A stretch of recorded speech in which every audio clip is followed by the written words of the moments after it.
Bonjour à toutes et à tous, aujourd'hui nous allons parler du repérage dans le plan. Au fil des siècles et à mesure que l'homme conquérait d'immenses territoires, il a fallu trouver de nouveaux moyens pour se repérer dans de grands espaces et éviter de se perdre. Petit à petit, les hommes ont commencé à définir des repères pour pouvoir communiquer à d'autres, positions et itinéraires. De nos jours, cet héritage se traduit par des plans de ville, des cartes géographiques ou encore des jeux tels que la bataille navale. Pour comprendre comment on en est arrivé là, mettons-nous à la place d'un pirate d'autrefois qui a caché son trésor et qui veut transmettre sa position uniquement à l'aide d'instructions.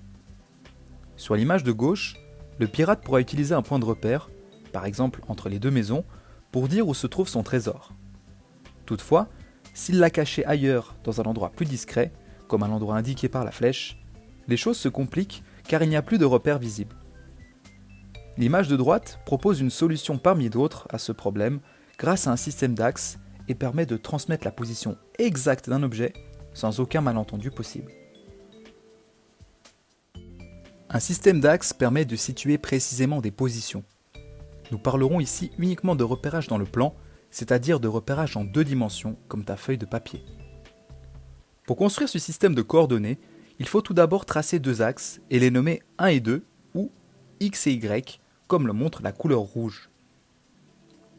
Il faut ensuite choisir l'unité de graduation, c'est-à-dire choisir si on va de 1 en 1, de 2 en 2, 5 en 5, 10 en 10, etc. Comme l'indique la partie jaune, il ne faut pas oublier de graduer tes 2 axes, au moins le premier échelon, puis tous les 5 semble être le minimum. L'intersection des 2 axes correspond à l'origine, et donc à 0. Enfin, on utilise des nombres négatifs pour différencier les 2 côtés de chaque axe. Pour terminer, la partie bleue le montre, on peut commencer à coder ou décoder des positions sur ce système d'axes. Les coordonnées s'écrivent toujours entre parenthèses et avec un point-virgule entre les deux. Attention à ne pas inverser l'ordre des coordonnées. Axe 1, puis axe 2, sauf si on te demande le contraire. Voilà pour ce qui était du repérage dans le plan. N'hésite pas à dire si cette vidéo t'a aidé ou à poser directement des questions en commentaire. A bientôt!